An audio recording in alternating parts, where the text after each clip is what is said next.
Ah oui, regardez la grêle qui s'est abattue là sur la route. Alors, on est tout près du lac du Chevril, là, donc on est sur une portion où la route est plate. On n'est pas en descente à cet endroit. C'est à 22 km 500 de l'arrivée. Oui, c'est entre la Daille et le lac du Chevril. Ils vont arriver vite quand même. Hein. Ouais, la route, elle est... Oh. La course va être neutralisée a priori. Hein. C'est pas possible que ça passe là. Ça ne peut pas passer. Pour l'instant, rien. C'est bien la route de la course, on est d'accord. Oui, c'est bien la route de la course. Ça paraît c'est juste après la Daille. C'est la route de la course. C'est la route de la course, c'est entre la Daille et le lac du Chevril. Donc même si la route n'est pas très inclinée à cet endroit, impossible de faire passer les coureurs, en tout cas à cet instant. Oui, ou alors il faut la dégager avant qu'ils arrivent. C'est ce que s'active à faire ce déneigeur, ce chasse-neige. Mais les coureurs n'ont absolument pas conscience de ce qui se passe un peu plus bas. C'est dans 10 km. Il y en a Philippe qui va rejoindre Woodpool, j'ai l'impression. 10 km 10 km, ça fait un petit 10 minutes. Hein.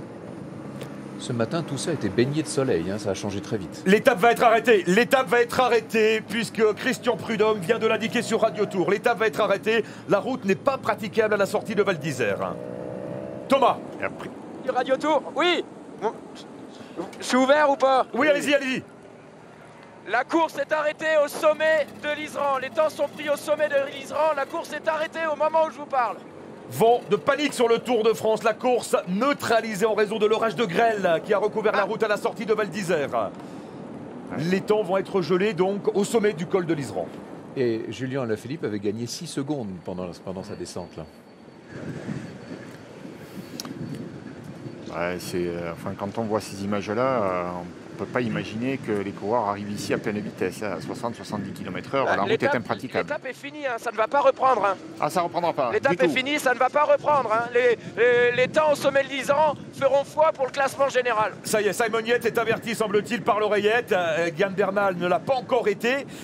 Il faut que les informations remontent vite, là. L'étape est arrêtée. Ça y est, Bernal qui discute aussi. Je crois qu'il reçoit l'info.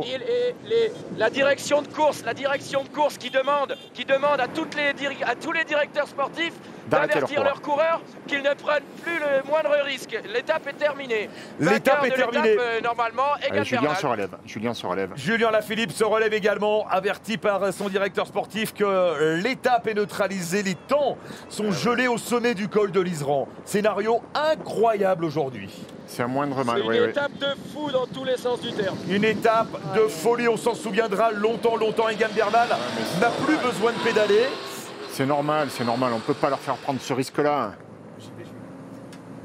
Julien qui, évidemment, est déçu parce qu'il était en train de faire une belle descente, qu'il était en train de reprendre peut-être quelques secondes, mais il restait, on n'oublie pas, une montée aussi. Hein. Alors, ce concert, on a du mal à y croire, évidemment. La réaction de Julien Alaphilippe, voilà. C'est tellement rare, ça n'arrive jamais en cyclisme, ça. Et ça n'arrive jamais. On aurait pu faire repartir les coureurs, je ne sais pas, au pied de la côte de Tignes, aux Brévières, mais bon, quel intérêt. Ouais, d'un point de vue logistique, cela aurait été très compliqué. On marque une pause.